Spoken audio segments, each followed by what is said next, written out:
voglio da piaggia.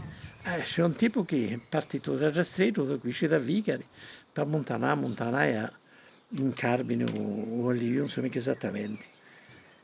Sto tipo qui è partito con un muro, ha insommato un muro, e quando gli ha fatto che è scaffato solo, non so che si è passato, un muro ha fatto un falso movimento, e a somma è cascata.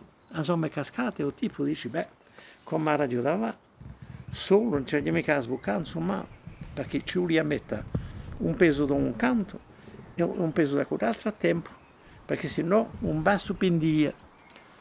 Come ha radio davanti, ci non c'è mica la sorta. Ci sono sorto mica.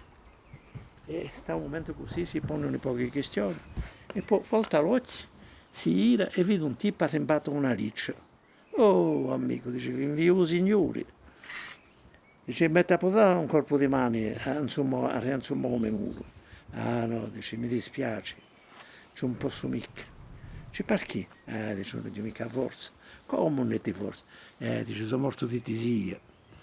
Sono morto di tisia, ma agli appognato canto un cadaiutavi e di davi aspetta.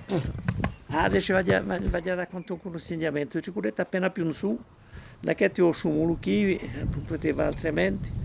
Ci curette un po' più da su perché ti ha trovato un'amica a me e qui su questo c'è tipo gli dava un colpo di mano da aiutarvi. Come? Dice curretti, io tipo cura. E 10 a 15 metri più in su vedo un tipo giovane, dicevo amico, ci mi hanno inviato, dicevo su vicino che mi ha inviato per vedere, per domandarvi se mi potete dare un colpo di mano. Dice a va, dice, dice ti a forza, dice ti a forza che sono morto giovane, sono morto di malamorti. E farato, ha aiutato, hanno insommato un muro e l'uomo se n'è andato.